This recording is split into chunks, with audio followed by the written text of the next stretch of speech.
Bueno, visitar o Castro del Viña é meterse nun mundo moi singular e incluso nun eterno debate sobre a cuestión céltica, sabendo tamén que os celtas eran os outros do mundo romano.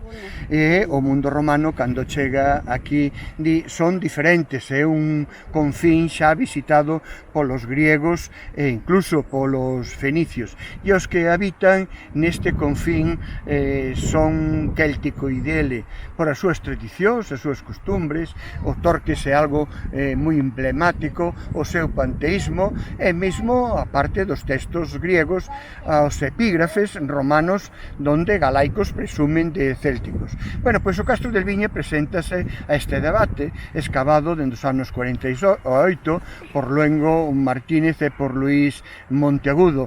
Nos anos 80 eu mismo actuei aquí cunha idea de limpar e sensibilizar sobre o interés. O interés está en expropiar, está en deforestar o Castro, o estilo dos hill forts ingleses, que é, digamos, da mesma casta e rango que estos castros, o occidente atlántico, está moi relacionados. E logo, por suposto, se se escava, hai que prever que haxa un museo co persoal adecuado e con futuro. No tema da museoloxía en Galicia, hoxe aínda debíamos de presumir máis e falar sobre o tema. Dime que museos tes e direi como anda a túa cultura, e aí aínda hai moito que facer.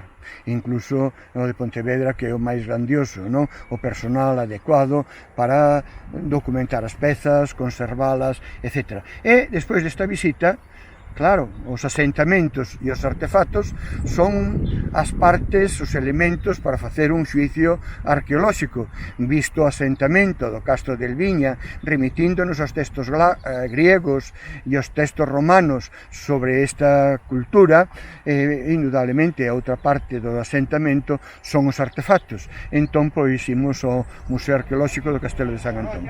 Sobriños do pintor Sorolla, ben, o que era a Casa dos Botes, que era esa coberta de tella, pois van a